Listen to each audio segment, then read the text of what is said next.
এই জলবায়ু পরিবর্তন কিন্তু আমাদের অস্তিত্বকেই বিপন্ন করে তুলছে। নদী কত লক্ষ মানুষকে বাঁচায়।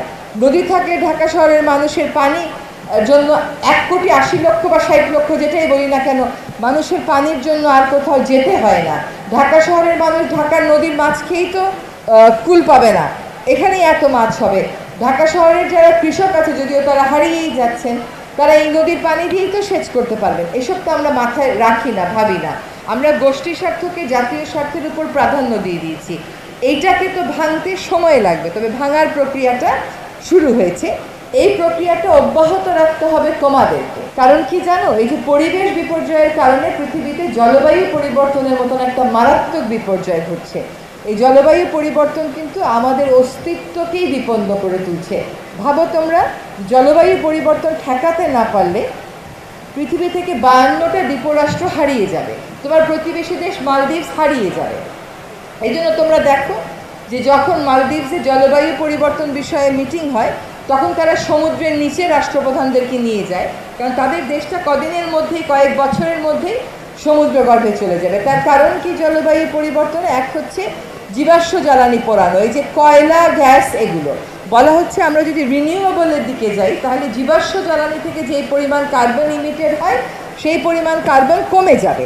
যখন কমে যাবে তখন আর তাপমাত্রা বাড়বে না। এবং এই জন্যই আমাদের এই যে ডিসি মহোদয়, ডিভিশনাল কমিশনার মহোদয়, ইউএনও মহোদয় বললেন, এটা হচ্ছে যে আমাদের পরিবর্তনের ট্রান্সফরমেশন হতে হবে, খালি পরিবর্তন না, একদম ট্রান্সফরমেশন হতে হবে।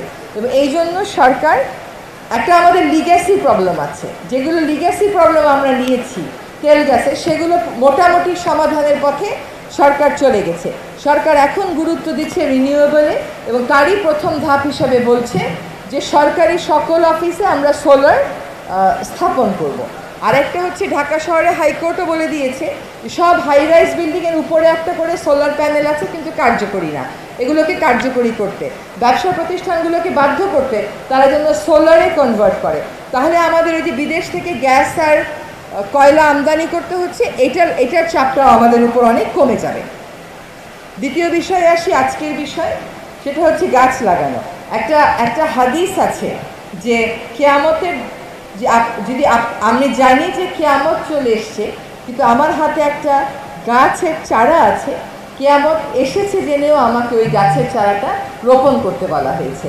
আর আমরা যারা উন্নয়নের একটা ধারায় অভ্যস্ত, আমরা মনে করি 5টা গাছের জন্য, 100টা গাছের জন্য একটা উন্নয়ন থেকে থাকবে, একটা এত বড় রাস্তা হবে না। আসলে গাছ কখনো কাটা যাবে না সেটাও না, কিন্তু যতক্ষণ পর্যন্ত পারা যায় আমরা না কেটে থাকবো, এটাই তো হচ্ছে মোটো। আর যদি অপরিহার্য জাতীয় প্রয়োজনে একটা কাটতেও হয়, তাহলে আমরা 3টা লাগাবো, এটাই তো আমাদের মোটো হওয়া উচিত।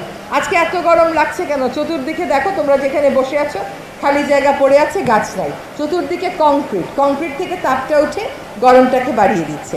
কাজে ব্যক্তি পর্যায়েও আমাদেরকে গাছ লাগানোর অভ্যাস করতে হবে। আরও কিছু কথা ছিল যেগুলো ওনারা বলে গেছেন বলে আমি রিপিট করছি না, শুধু একটা প্রশ্ন করি। বলো তো, তোমরা বাজারে যাওয়ার সময় কয়জন পাটের ব্যাগটা বা কাপড়ের ব্যাগটা সাথে করে নিয়ে যাও বা নিয়ে যান? কয়জন করেন সেটা? একটু জোরে হাত তুলবেন। এত বড় হলে মাত্র এই কয়জন। তারপরে সরকারকে বলবেন পলিথিন শপিং ব্যাগ বন্ধ করতে আপনারা ব্যর্থ। একটা দেশের সরকার তখনই ব্যর্থ হয় যখন জনগণও ব্যর্থ হয়ে যায়। আর সরকারের ব্যর্থতা জনগণেরও ব্যর্থতা, জনগণের ব্যর্থতাও সরকারের ব্যর্থতা।